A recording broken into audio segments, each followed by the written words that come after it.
اعوذ باللہ السمیع العلیم من الشیطان الرجیم من حمزه ونفخه ونفسه بسم اللہ الرحمن الرحیم ربی یسر ولا تعسر وتمم بالخیر ربی زدنی علما الم یأتہم نبأ الذین من قبلہم قوم نوح وعاد وثمود وقوم ابراہیم واصحاب مدین والمؤتفکات اتتهم رسلهم بالبینات فما كان الله ليظلمهم ولكن كانوا أنفسهم يظلمون والمؤمنون والمؤمنات بعضهم أولياء بعض يأمرون بالمعروف وينهون عن المنكر ويقيمون الصلاة ويؤتون الزكاة ويطيعون الله ورسوله أولئك سيرحمهم الله إن الله عزيز حكيم.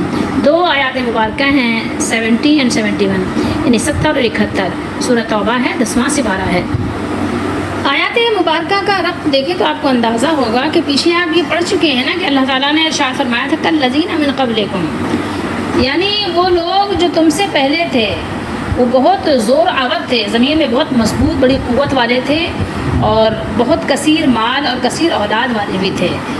زور آور قوم تھی، بہت قوت تھے، شدید قوت والے تھے. تم سے پہلے جو گزرے ہیں بہت مال و متاع رکھتے تھے اور بہت کچھ انہوں نے اپنا حصہ استعمال کیا، تو تمہیں ان سے آگاہ کیا گیا، تمہیں خبریں دی گئی ان کی. تو اب وہ بتایا بھی جا رہا ہے کہ وہ قوموں میں کون کون لوگ تھے. بہت قومیں گزری ہیں لیکن کچھ قوموں کا یہاں ذکر کیا گیا ہے خصوصیت کے ساتھ، اور یہ ذکر ہم پڑھ چکے ہیں سورہ اعراف میں بھی، اور ابھی آگے سورہ ہود میں اس کی مزید تفصیل بس آنے والی ہے. تو یہاں غور کریں تو آپ کو اندازہ ہوگا، معلوم ہوگا کہ منافقوں کو نصیحت کی گئی ہے کہ وہ پہلے لوگوں سے نصیحت حاصل کریں، عبرت حاصل کریں، اور جو منافق نہیں ہے وہ سبق حاصل کریں. تو اس کے بارے میں ہم نصیحت اور سبق کے بارے میں کچھ آپ کو آخر میں بات کریں گے. حمزہ زبر آ کا مطلب ہوتا ہے کیا، لم کا مطلب ہوتا ہے نہیں. یہ اگر مضارع میں بھی داخل ہو تو یہ ماضی میں کر دیتا ہے. یہاں ان کو اللہ تعالیٰ نے فرمایا ہے کہ منافقوں کو کہ رسولوں کی تکذیب کرنے والوں کو یہاں نصیحت کی گئی ہے. ٹھیک ہے، ان منافقوں اور رسولوں کی تکذیب کرنے والوں کو نصیحت کرتے ہوئے یہاں فرمایا علم یاتہم، یاتی نصیحت یعنی آنے کو، کہ نہیں آئی کیا تمہارے پاس. ٹھیک ہے، کیا نہیں ان کو یعنی خبریں نہیں پہنچی ہیں، ان کو خبر نہیں آئی. نبا کا مطلب کیا ہوتا ہے، خبر. ٹھیک ہے، تو یہاں پر بتایا گیا کہ کیا تمہارے پاس، کیا ان لوگوں کو ان کے حالات یا ان لوگوں کے حالات کی خبر نہیں پہنچی، نہیں پتہ، جو ان سے پہلے تھے، جنہوں نے بہت مال و متاع، بہت اولاد، بہت کثیر طاقت، بہت قوت، بہت کچھ انہوں نے جمع کیا تھا. کیا ان کی خبریں تم تک نہیں پہنچی، نہیں آئی؟ بولو، بتاؤ، نہیں آئی؟ یعنی کیا تمہیں ان لوگوں کی خبر نہیں پہنچی جنہوں نے رسولوں کی تکذیب کی تھی. قوم نوح سب سے پہلے اللہ تعالیٰ نے ان کا ذکر کیا کیونکہ سب سے پہلے قوم یہ ہے جس پر عذاب آیا تھا. سب سے پہلے قوم جس پر عذاب آیا تھا وہ کون سی قوم ہے؟ نوح علیہ السلام کی قوم ہے. اچھا، یہ صیغہ دیکھ لیتے ہیں، کچھ صیغے مشکل ہوتے ہیں نا. یہاں جو والمؤتفکات ہم پڑھ رہے ہیں، اتفق یا اتفق کو باب افتعال سے اس میں فاعل ہے، الٹنے والیاں. اتفق یہاں پر آپ اس کا معنی دیکھیے کہ زمین کو زیر زبر کر دینا. اس سے مراد لوط علیہ السلام کی قوم ہے کہ جب ان پر عذاب آیا تو ان کی بستیوں کو الٹ دیا گیا. اس کے ساتھ ہی مدین والوں کا ذکر بھی ہے، یعنی بہت سی بستیاں ایسی ہیں جن کو اللہ تعالیٰ نے الٹ دیا. اور لوط علیہ السلام کی جو قوم کی بستیاں جن کا مرکز صدوم تھا، جنہیں ان کے اعمال بد کی وجہ سے زمین سے اٹھا کر الٹا گرا دیا گیا تھا. آپ کو پتہ ہے پھر ان پر پتھروں کی بارش بھی کی گئی تھی، اور جس طرح چاہا اللہ تعالیٰ نے ان پر عذاب بھیجا اور عذاب بھیج کر ان کو ہلاک کیا. لیکن عذاب کو دعوت خود انہوں نے اپنے عمل کی وجہ سے دی تھی، عذاب کو انہوں نے خود اپنے اوپر مسلط کیا تھا. اس کے علاوہ یہاں اللہ تعالیٰ نے جن قوموں کا ذکر کیا ہے تو یہ عرب کے ارد گرد ہی آس پاس ہی، جیسے عراق ہے، شام ہے، یمن ہے، سب یہ آباد تھی. انہوں نے اللہ تعالیٰ کی نافرمانی کی اور انبیاء علیہ السلام کو جھٹلایا. جب انسان بد اخلاق اور بے تمیز ہو جاتا ہے نا تو پھر نہیں دیکھتا کہ سامنے مخاطب کون ہے. تو انہوں نے نبیوں کو بھی کوئی کہنا چاہیے عزت دینا اور فرما برداری کرنا یہ تو دور کی بات ہے، نعوذ باللہ جھٹلانا ہی شروع کر دیا. انہوں نے وہاں بھی بد اخلاقی کا اتنا مظاہرہ کیا کہ اپنے سامنے دیکھا بھی نہیں کہ ہمارے سامنے ہے کون. تو ایسے ہی ہوتا ہے، بے تمیز لوگوں کا یہی معاملہ ہوتا ہے. بد اخلاق لوگ ہوتے ہیں تو وہ غور و فکر کی زحمت ہی نہیں گوارا کرتے. تو اللہ تعالیٰ نے یہاں صراحتاً ان قوموں کے نام لے لے کر انہیں تنبیہ کی کہ جن کی عظمت و صدوت کی داستانیں اور پھر ان کی تباہی اور بربادی کے قصے خود ان کو اچھی طرح یاد تھے. اور یہی نہیں کہ ان کو یاد تھے بلکہ خود ان کے یہاں بچے بچے کی زبان پر تھے, بچوں کو بھی پتا تھا. اصحاب مدین سے مراد آپ کو پتہ ہی ہے. اور اس کے علاوہ مذکورہ بالا قوموں کے ساتھ جو سلوک کیا گیا وہ ان پر ظلم اور زیادتی نہیں تھی بلکہ ان کو صحیح راستہ بتا دیا گیا. وقتاً فوقتاً ان کو ان غلط روی پر متنبہ کرنے کے لیے انبیاء بھیجے گئے.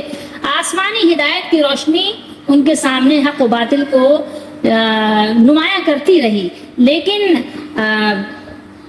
جب انہوں نے نہیں مانا اور اپنی بات پر بضد رہے, اٹل رہے, اڑے رہے, تو جو ہلاکت کے گہرے غار میں لے جانے والی تھی تو پھر وہ انجام کار وہ وہی ہوا جس کے وہ مستحق تھے, وہ اس غار میں جا کر گر گئے. تو اب بتاؤ, تم خود فیصلہ کرو کہ قصوروار کون ہے, کون ہے, خود وہ لوگ ہیں کہ نہیں ہیں؟ بتائیے, آپ خود بتائیے کہ جب ڈاکو ڈاکہ ڈالے اور باز نہ آئے تو گھر والے اگر اس کو مارے تو کون قصوروار ہے, ڈاکو یا گھر والے جو اپنی دفاع کر رہے ہیں, اپنا بچاؤ کر رہے ہیں؟ اللہ تعالیٰ کی کائنات میں, اللہ تعالیٰ کی بنائی ہوئی جو کائنات ہے, جو دنیا ہے, یا جو بھی اللہ تعالیٰ نے اپنی صنعت میں چیزیں تخلیق کی ہیں, اگر کوئی اس میں بگاڑ اور فساد پیدا کرے اور پھر اللہ تعالیٰ ان پر اپنا عذاب بھیجے تو آپ خود ہی فیصلہ کریں کہ قصوروار کون ہے. وہ اور بات ہے کہ لوگ الٹی سیدھی باتیں اپنے مالک کے لیے کرتے ہیں لیکن حق تو نہیں پہنچتا نا. قوم نوح, اللہ تعالیٰ نے فرمایا کہ قوم نوح کہ اس کی بدعمالیوں کی وجہ سے ایسا زبردست طوفان آیا جس کی وجہ سے تمام اہل زمین غرق کر دیے گئے, ڈبوئے گئے, اور صرف وہ لوگ باقی بچے جو اللہ کے بندے اور رسول حضرت نوح علیہ السلام پر ایمان لائے تھے. وعاد, اللہ تعالیٰ نے فرمایا, اور قوم عاد کہ جب اس نے حضرت ہود علیہ السلام کی تکذیب کی تو وہ نامبارک اور انتہائی تند و تیز ہوا کے ساتھ ہلاک کر دیے گئے.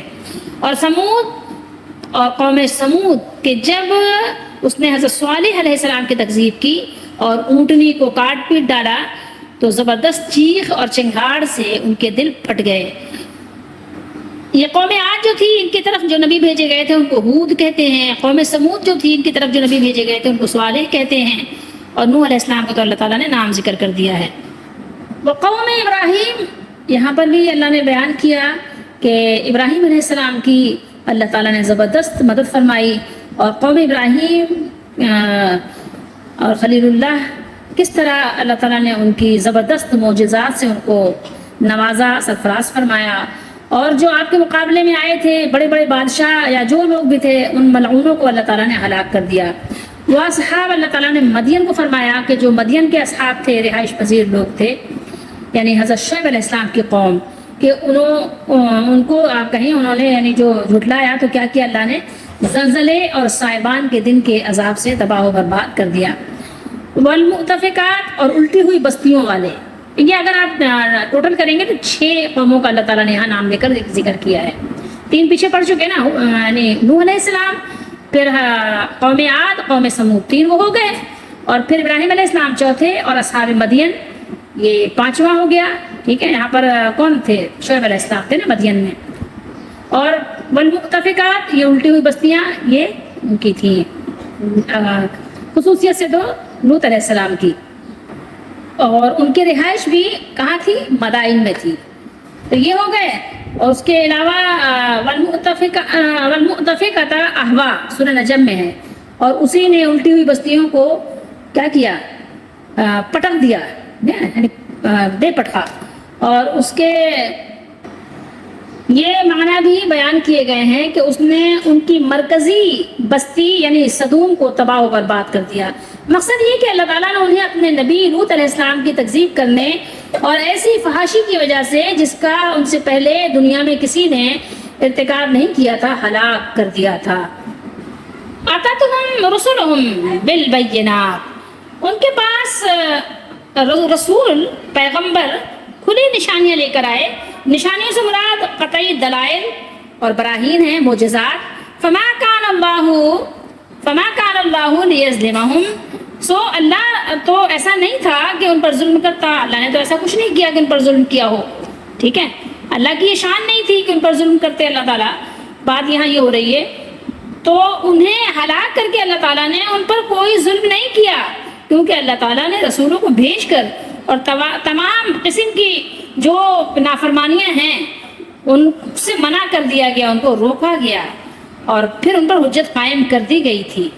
ولیکن کانوا انفسہم یظلمون، اور لیکن وہی اپنے آپ پر ظلم کرتے تھے، یعنی انہوں نے رسولوں کی تکذیب کی اور حق کی مخالفت کی، جس کی وجہ سے ان پر عذاب بھیج کر انہیں ہلاک کر دیا گیا. اب ان آیات کو سمجھنے سے پہلے پیچھے تھوڑا سا سمجھنا پڑے گا. کیا وہ قوم جس نے نبی کریم صلی اللہ تعالیٰ علیہ وآلہ وسلم کی دعوت کو قبول نہیں کیا، ان کی کچھ یعنی آپ خصوصیتیں کہہ لیں یا صفات کہہ لیں، عادات کہہ لیں، اس کا بیان تو آپ پیچھے پڑھ چکے ہیں، وہ گزر چکا ہے کہ انہیں نیکی سے کیا تھا، ان کو ضد تھی، ان کو نیکی سے اندر سے ان کو ضد تھی، انہوں نے اپنی یعنی ضدی پن کو عادت بنا لیا تھا، اور برائی سے ان کو بہت پیار تھا. جیسے آج آپ اگر دیکھیں نا اپنے ارد گرد تو آپ کو ایسے ہی لوگ ملیں گے اور یہی عادتیں آپ کو نظر آئیں گی. اللہ کی راہ میں کچھ خرچ کرنا بہت محال تھا ان کے لیے، ان کے دل بیچارے ڈوب جاتے تھے. آپ کو پتا تھا ان کے ہاتھ بندھے رہتے تھے، کسی کو دینے کے لیے ہاتھ ایسے بن جاتے تھے جیسے اللہ نے ایک مثال دی ہے نا کہ گلے میں جو ہے زنجیر ہو اور اس میں ہاتھ ڈال کے اور باندھ دی گئی ہو آپ کو زنجیر، تو آپ دینا بھی چاہیں نا تو نہ نکلے. اس طرح سے ان کے دل اور ہاتھ بندھے ہوئے، دل بھی بندھا ہوا، کسی کو دیا ہی نہیں جاتا. مطلب جب انسان کی حیا ختم ہوتی ہے نا تو ایک بخل بھی اس کے اندر آ جاتا ہے، کھا لیتا ہے کھلاتا نہیں ہے. جب اپنے یہاں چیز آئے خوش ہوتا ہے، دیا نہیں جاتا، بس اپنی تعریف جھوٹی ہو جیسی بھی ہو اس کو پسند کرنے لگ جاتا ہے. تو یہ کچھ ایسے چیزیں ہیں جو منافقوں کے لیے خاص ہیں، ٹھیک ہے. تو وہ مطلب اللہ کی راہ میں دینے سے بھی ان کے دل ڈوب جاتے ہیں. اللہ کی یاد تو انہیں نصیب ہی نہیں، لیکن جنہوں نے اللہ کے نبی صلی اللہ تعالیٰ علیہ وآلہ وسلم کی دعوت، جس نے قرآن کی دعوت کو قبول کیا اور اسلام کو اپنا دین اور اپنے نبی صلی اللہ علیہ وسلم کا اپنا ہادی اور مرشد تسلیم کیا، کیا انہوں نے صرف اپنا لیبل ہی بدلا ہے؟ نہیں. کیا انہوں نے اپنا صرف نام بدلا ہے کہ لالو پرساد سے انہوں نے عبداللہ نام رکھا ہے؟ ایسا نہیں ہے، بلکہ ان کی پوری خصوصیات، مزاج، سبھی کچھ بدل گیا. سمجھ رہے ہیں؟ ان میں اور ان میں بہت دور کا فرق ہو گیا. حقیقی فرق آپ کو نظر آئے گا، حقیقی فرق بھی ہے، صرف نام کا فرق نہیں ہے. اس آیت میں اسی حقیقی فرق اور عظیم انقلاب کی کیفیت بیان کی جا رہی ہے جو لا الہ الا اللہ کہنے سے انسان میں خود بخود کیا ہوتی ہیں، خود بخود پیدا ہو جاتی ہیں، روح پذیر ہوتی ہیں. فرمایا جو خوش نصیب مرد اور عورتیں رسول اللہ صلی اللہ علیہ وسلم کی دعوت کو قبول کر لیتے ہیں، جو مومن اور مومنہ بن جاتے ہیں، ان میں ایک ایسا انقلاب رونما ہوتا ہے جو ان کے ظاہر و باطن کو بدل کر رکھ دیتا ہے. وہ نیکی کو پروموشن کرنے کے لیے اپنے آپ کو وقف کر دیتے ہیں، وہ نیکوں کو فریب دینے کے لیے اپنے سارے وسائل وقف کر دیتے ہیں، اپنی راحت و آرام کو قربان کر دیتے ہیں، اور ضرورت پڑے تو نیکی کا پرچم بلند رکھنے کے لیے وہ اپنی جان بھی خوشی خوشی نثار کر دیتے ہیں. اور ان کا وجود باطل کے لیے تو ایک چیلنج ہوتا ہے، وہ باطل اور برائی کی سروری قبول کرنے سے صاف انکار کر دیتے ہیں، اور جہاں تک ان کا بس چلتا ہے وہ اس کو جڑ سے اکھاڑ پھینکنے میں دریغ نہیں کرتے. یہ لوگ نماز ادا کرتے ہیں، زکوٰۃ دیتے ہیں، صرف اسی پر اکتفا نہیں کرتے بلکہ اللہ اس کے رسول کریم صلی اللہ علیہ وآلہ وسلم کے ہر حکم کی اطاعت کے لیے ہر وقت ایکٹیو رہتے ہیں. آپ قرآن کا اسلوب دیکھیں گے تو اندازہ ہوگا کہ اللہ تعالیٰ کی سنت نظر آتی ہے ہمیں کہ دونوں گروہوں کا تذکرہ ساتھ ساتھ چلتا ہے، دونوں جماعتوں کو اللہ تعالیٰ ساتھ ساتھ، کبھی جنت کا جب ذکر ہوگا تو جہنمیوں کا بھی ہوگا، جب اللہ مومنوں کا ذکر کرتے ہیں تو منافقوں کا، جب نیکوں کا ہوتا ہے تو پھر گناہ گاروں کا، یہ ذکر ساتھ ساتھ چلتے ہیں. جب مومنوں کی صفات محمودہ کا ذکر ہوگا تو منافقوں کی مذموم صفات کا بیان بھی ہوگا. تو یہاں پر بھی یہی ہوا کہ آپ نے پہلے پڑھا کہ منافقوں کا کیا تھا، تو ایک تھیلے کے یعنی سمجھ لو برتن تھے، وہ تو ایک دوسرے کے ساتھ ہی ان کے مزاج ایک جیسے تھے. اور اس کے بعد مومنوں کی صفات یہاں بیان کرتے ہوئے فرمایا والمؤمنون والمؤمنات بعضهم اولیاء بعض، ایک دوسرے کی کیا ہیں، ایک دوسرے کے مددگار ہیں، اولیاء ہیں. اور مومن مرد اور مومن عورتیں ایک دوسرے کے دوست ہیں، ایک دوسرے کی مدد کرتے ہیں اور ایک دوسرے کے دست و بازو بنتے ہیں. جیسا کہ صحیح حدیث شریف میں بھی ہے، بخاری شریف ہے اور حدیث نمبر ہے یہ 2446 2446۔ رسول اللہ صلی اللہ علیہ وسلم نے ارشاد فرمایا، المؤمن للمؤمن کالبنیان یشد بعضہ بعضا وشبک بین اصابعہ۔ آپ صلی اللہ تعالیٰ علیہ وآلہ وسلم نے ارشاد فرمایا، ایک مومن دوسرے مومن کے ساتھ ایک عمارت کے حکم میں ہے۔ جیسے عمارت نہیں ہوتی، عمارت کیسی ہوتی ہے؟ ایک اینٹ دوسرے اینٹ کے ساتھ بالکل گھسی ہوئی ہوتی ہے نا، ایک اینٹ دوسرے اینٹ کو مضبوط کرتی ہے، پلاسٹر کرتے ہیں آپ تو وہ کیا ہوتا ہے، مضبوطی بڑھ جاتی ہے اس میں۔ تو یہی حال اللہ کے نبی نے فرمایا کہ مومن کے لیے دوسرا مومن کیسے ہے، ایک عمارت کی مانند ہے، اس کا ایک حصہ دوسرے حصے کو مضبوط کرتا ہے۔ اور آپ صلی اللہ علیہ وسلم نے اپنے ہاتھ کی انگلیوں کو ایک دوسرے میں داخل کر کے یہ بات سمجھائی، ٹھیک ہے، وشبک بین اصابعہ، اصابع اپنے انگلیوں کو کیا کیا ایک دوسرے میں ملا کر گھسا کر بتایا، ایک دوسرے کو اپنی ذات سے قوت پہنچاؤ، اور آپ نے اپنی ایک ہاتھ کی انگلیوں کو دوسرے ہاتھ کی انگلیوں کے اندر کیا۔ دوسری حدیث شریف میں دیکھ لیں، یہ حدیث ہے بخاری شریف کی حدیث نمبر 6011، اور اس طرح کی احادیث بہت زیادہ بیان ہوئی ہیں بخاری مسلم وغیرہ میں اور دیگر حدیث کتابوں میں۔ یہاں رسول اللہ صلی اللہ علیہ وآلہ وسلم نے ارشاد فرمایا ترى المؤمنین، اور ایک جگہ فرمایا آپ نے مثل المؤمنین فی تراحمہم وتوادہم وتعاطفہم کمثل الجسد اذا اشتكى عضوا تداعى له سائر جسده بالسہر والحمى۔ فرمایا رسول اللہ صلی اللہ علیہ وسلم نے، تم مومنوں کو آپس میں ایک دوسرے کے ساتھ محبت اور رحمت کا معاملہ کرنے میں اور ایک دوسرے کے ساتھ لطف و نرم خوئی میں ایک جسم جیسا پاؤ گے کہ جب اس کا کوئی ٹکڑا بھی تکلیف میں ہوتا ہے تو سارا جسم تکلیف میں ہوتا ہے۔ ایسی تکلیف کہ نیند اڑ جاتی ہے اور جسم بخار میں مبتلا ہو جاتا ہے۔ والحمہ، حمہ بخار کو کہتے ہیں۔ ایک بات یہاں غور کرنے کی ہے، بات یہ ہے کہ پہلے مومن بھی تو ہے انسان، یہ بات بھی ہے، اور مومن آپس میں ایک دوسرے سے محبت کرتے ہیں، آپس میں۔ آج کل اب ظاہر ہے اب ہم کہیں کہ منافقوں سے بھی ہم ویسے ہی محبت کرنے لگ جائیں تو پھر یہ بات یعنی آپ اس پہ قیاس نہیں کر سکتے، یہ خلاف قیاس بھی آپ کی ہوگی اور قرآن و سنت کے بھی خلاف ہوگی۔ آپ کو پھر یہ محبت ایک الگ چیز ہے، یاد رکھیے۔ تو اس آیت کی روشنی میں جو ہم نے حدیث شریف پڑھی، 2 حدیث آپ کو سنائی، آپ یہاں غور بھی کر سکتے ہیں کہ کیا واقعی آج کل جن کے درمیان ہم بستے ہیں وہاں واقعی مومن رہتے ہیں؟ نہیں، کیونکہ آپ دیکھیں تو موقع ملے تو ہر ایک دوسرے کو کیا کر رہا ہے، نقصان پہنچا رہا ہے، جبکہ اللہ نے اور اللہ کے نبی صلی اللہ علیہ وسلم نے مومنوں کی صفت اس کے بالکل برعکس بیان کی ہے۔ اور آج ہم جو لوگ اپنے آپ کو مومن اور مسلمان کہتے ہیں ان پر بھروسہ نہیں کر سکتے، کسی بھی چیز میں کوئی بھی چیز دیں گے تو جھوٹ بولیں گے، دھوکہ دیں گے، فریب کریں گے، منافقت کریں گے، اور بس جس طرح سے وہ نقصان پہنچا سکتے ہیں آپ کو نقصان پہنچائیں گے۔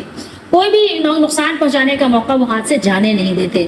جھوٹ تو بس جیسے کہنا چاہیے کہ بس اللہ معاف کرے کہ کچھ کہنے کی بات ہی نہیں ہے۔ لیکن یہاں جو بیان ہوا، اس کی روشنی میں حدیث جو بیان ہوئی، وہ آپ نے دیکھا کہ آپس کی محبت اور رحم دلی کے اعتبار سے مسلمانوں کی مثال ایک جسم کی طرح ہے کہ اگر کسی ایک عضو میں تکلیف ہو تو آپ کو پتہ ہے کہ نیند اڑ جاتی ہے، پریشانی ہو جاتی ہے، اور اس تکلیف کی وجہ سے بخار چڑھ جاتا ہے۔ جیسے مثال کے طور پہ ایک دانہ نکل آئے، ایک گلٹی نکل آئے اور اس میں درد ہو، تکلیف ہو، تو بسا اوقات اس درد اور تکلیف کی وجہ سے بخار چڑھ جاتا ہے۔ تو مسلمانوں کی مثال ایک جسم سے دی گئی، جیسے ایک جسم ہے، آنکھ میں تکلیف ہے تو پورا جسم تکلیف میں ہے، پاؤں میں تکلیف ہے تو پورا جسم تکلیف، کسی بھی جگہ اگر تکلیف ہے تو پورا جسم تکلیف میں ہے، ٹھیک ہے۔ تو اگر ایک یعنی کسی عضو کو تکلیف ہو تو آپ کو پتہ ہے کہ پورا جسم بے قرار ہو جاتا ہے۔ ایک مومن ایک مسلمان تکلیف میں ہو تو پھر کیسی تکلیف ہونی چاہیے؟ اب ہمارے ہاں تو معاملہ یہ ہے کہ ایک بھائی رو رہا ہو، دوسرا بھائی پرواہی دیں گے دوسرے بھائی کو۔ ایک بھائی کیا کرتا ہے، دوسرے بھائی کا حق کھانے کے لیے وہ گھر پہ قبضہ کر لیتا ہے، مال پہ، ماں باپ کے مال پہ قبضہ کر، اپنا کیا دے گا بلکہ بھائی کا حصہ ہی لے لیتا ہے، یتیم بچوں کو رلا دیتا ہے، چچا ہے یتیم بچے رو رہے ہیں، رل رہے ہیں، ماموں ہیں، اسی طرح خالائیں ہیں، پھپھیاں ہیں، سب سارے رشتے بے اعتبار ہو گئے۔ تو کیا یہ واقعی مومن ہے، مومن کہلانے کے لائق ہیں؟ غور کریں، یہاں مومنوں کی صفات بیان ہوئی ہیں، پیچھے ہم نے منافقوں کی صفات پڑھی تھی۔ تو اب ہر ایک اپنا عمل اس پر رکھ کے دیکھے کہ وہ مومن ہے یا منافق ہے۔ دوسرے کی تعریف دبا دیتے ہیں، کرتے ہی نہیں ہیں، چھپا دیتے ہیں، بلکہ اس کے بدلے میں اس کو برائی دیتے ہیں اور اپنی جھوٹی تعریف کرتے ہیں، جھوٹی باتیں اپنے بیان کرتے ہیں۔ دیکھیے کہ آپ مومن ہیں یا آپ کون ہیں، خود ہی آپ اپنا محاسبہ کرنے کے لیے کافی ہیں۔ اور جو بھی اچھے کام ہیں تو مومن خود بھی کرتے ہیں اور چاہتے ہیں اچھائی میں آپ کو بھی شریک رکھیں، کیونکہ ظاہر وہ آپ سے پیار کرتے ہیں نا، ایک مومن دوسرے مومن سے پیار کرتا ہے تو کہیں اس سے بھول ہوتی ہے تو اس کو یاد دلاتا ہے، دیکھو یہ بھلا کام ہے کرو، اچھا کام کرو، برے کام کو چھوڑ دو، تو وہ ایک دوسرے کو بھلائی کی تلقین کرتے ہیں، بھلائی کا حکم کرتے ہیں۔ وتواصوا بالحق وتواصوا بالصبر، کہیں پر بھی کیا ہوتا ہے کچھ تکلیف آ جاتی ہے تو صبر و تحمل کا مظاہرہ کرتے ہیں اور روکتے ہیں بری باتوں سے، سب کو روکتے ہیں، بچوں کو بھی روکتے ہیں، بہن بھائیوں کو بھی روکتے ہیں، اپنے سب دوست احباب کو، پیاروں کو، پڑوسیوں کو روکتے ہیں، دیکھو یہ تکلیف دہ کام نہیں کرو۔ لیکن آج آپ نہ کسی کو بھلائی کا حکم دے سکتے ہیں نہ کسی کو برائی سے روک سکتے ہیں، کیوں؟ اس لیے کہ اگر آپ کہیں گے تو آپ سے بڑا فن خان ہے، کہے گا جی جناب میں یہ سب کرتا ہوں، آپ کو زیادہ نصیحت کرنے کی ضرورت نہیں، سمجھانے کی ضرورت نہیں ہے، آپ سے زیادہ ہم اللہ کا شکر الحمدللہ کرتے ہیں۔ تو یہاں پر یہ بات بیان ہوئی، مومنوں کی صفت یہ ہونی چاہیے۔ پھر وہ مزید کیا کرتے ہیں؟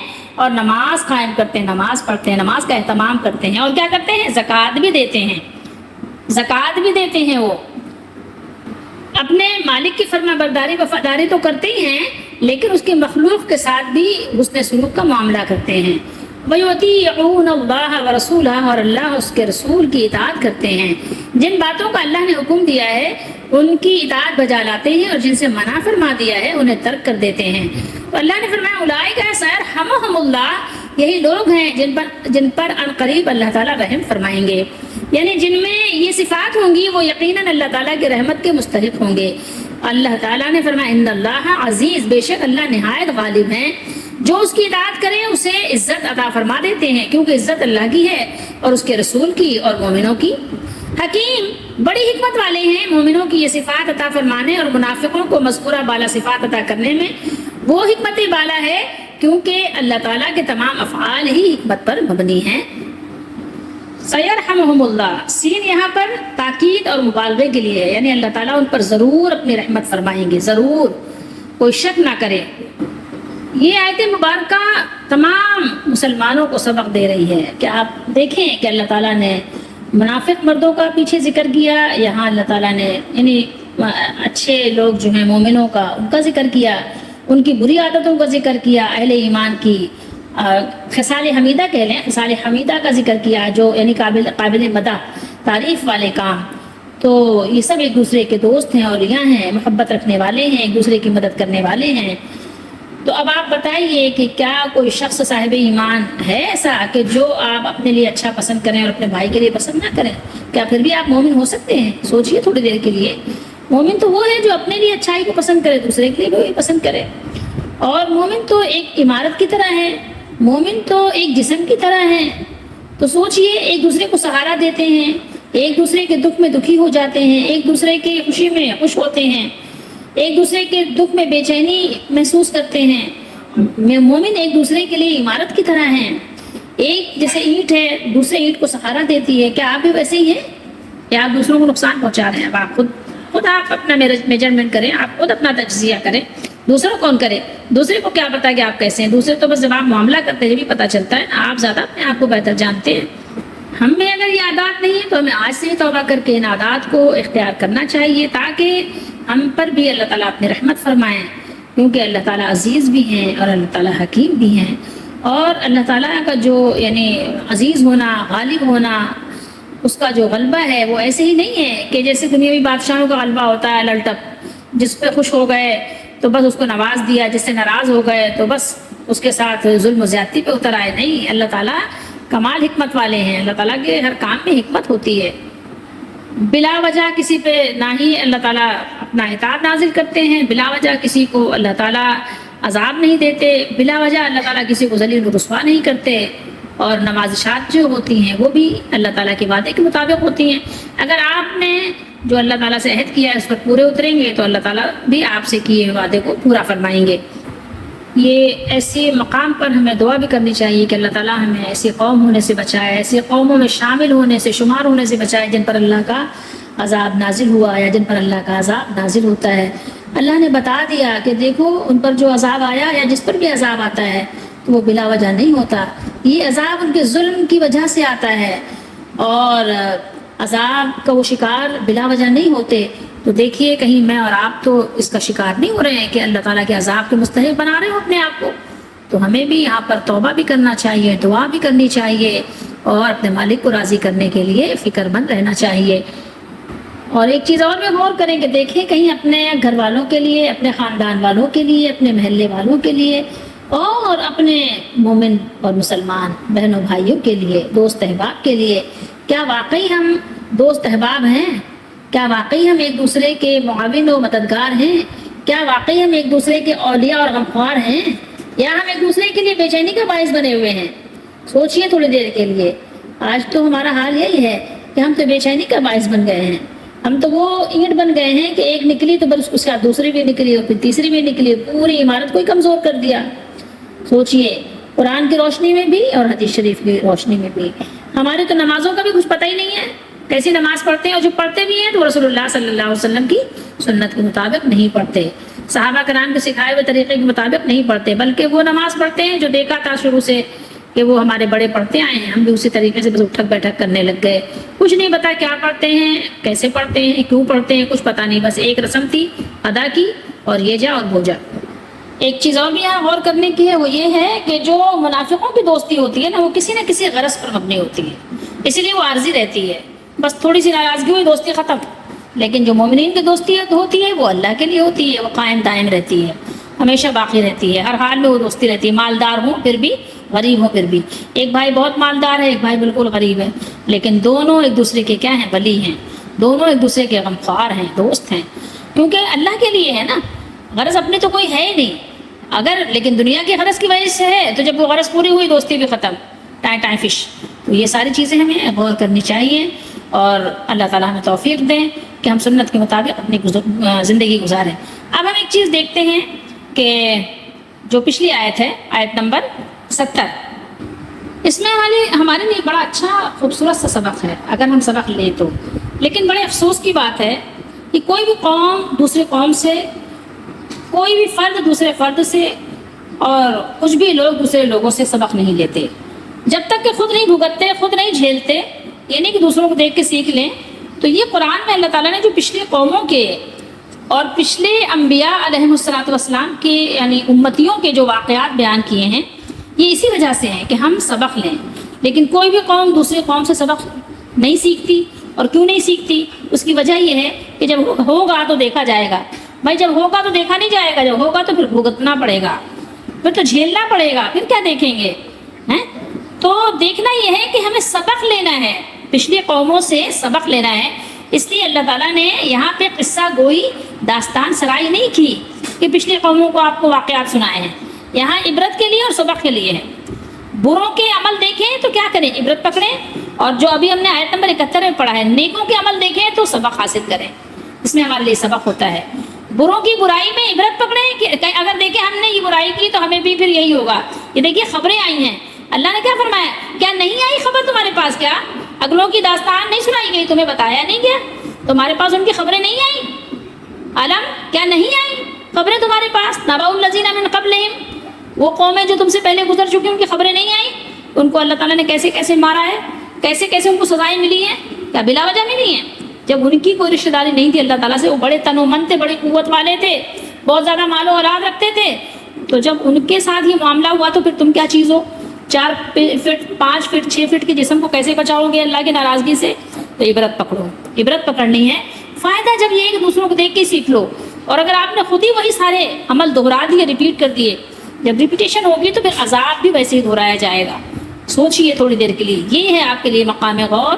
اور یہ منافقوں کو جو اللہ تعالیٰ نے یہاں پر ان کے واقعات بیان کیے اوپر، اس کے بعد یہاں اللہ تعالیٰ نے ان کی قوموں کے، نبیوں کی قوموں کے جو واقعات بیان کیے، یہاں نصیحت ہے کہ وہ پہلے لوگوں سے عبرت حاصل کریں، ٹھیک ہے؟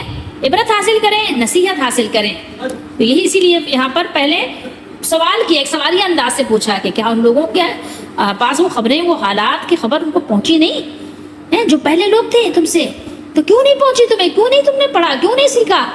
بس صرف مال کمانا ہی تمہاری زندگی کا مقصد رہ گیا؟ تو یاد رکھو، کسی مالدار کو اس کی مالداری اللہ کے عذاب سے نہیں بچا سکے گی، کسی مالدار کو اس کو بیماری سے نہیں بچا سکے گی، کسی مالدار کو اس کی مالداری بڑھاپے سے نہیں بچا سکے گی، کسی مالدار کے یعنی مالداری جو ہے اس کو موت سے نہیں بچا سکے گی، اور کسی مالدار کے مال جو ہے اس کو اللہ کے جو بھڑکتی ہوئی آگ ہے، عذاب ہے، دوزخ ہے، اس سے نہیں بچا سکے گی۔ تو یہاں پر ہمارے اور آپ کے لیے کیا ہے؟ عبرت بھی ہے اور سبق بھی ہے. تو عبرت بھی پکڑیں اور سبق بھی حاصل کریں. منافقوں سے عبرت پکڑیں، کافروں سے عبرت پکڑیں، مشرکوں سے عبرت پکڑیں، نافرمانوں سے عبرت پکڑیں، گناہ گاروں سے، مجرموں سے عبرت پکڑیں، باغیوں سے عبرت پکڑیں. جن لوگوں نے اللہ، اس کے رسول، اس کے حکم احکام اور اس کی کتاب سے بغاوت کی، ان سے بھی عبرت پکڑیں. ان ساری قوموں سے عبرت پکڑیں اور پھر کیا کریں؟ مومنوں سے سبق حاصل کریں.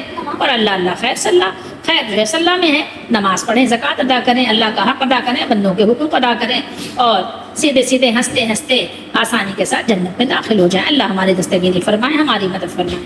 اور یاد رکھیں، اچھائی وہ ہے جس کو قرآن و سنت نے اچھا کہا، برائی وہ ہے، منکرات وہ ہے جس کو قرآن و سنت نے برا کہا. اور بس.